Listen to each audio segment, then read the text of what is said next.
বন্ধুরা দেখো আজকে সকালবেলা ছেলের জন্য লুচি বানানো হয়েছে। ছেলে একটু লুচি খেতে চেয়েছিল, লুচি আলুর তরকারি আর একটু মিষ্টি দিয়ে ছেলেকে টিফিন বানিয়ে দিয়েছি। আজকে শনিবার নিরামিষ, তাই আজকে লাউ দিয়ে ডাল বানাচ্ছি।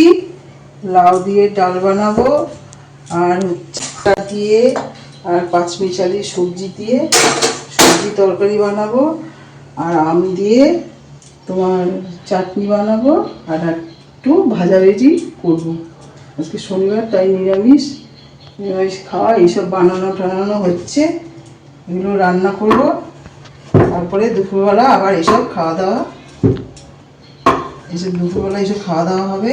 আর লাউয়ের খোসাটা দিয়ে এই যে লাউয়ের চোকলা এটাকে দিয়ে কুচি কুচি করে কেটে আলু দিয়ে ভাজা করলে হেভি লাগে খেতে।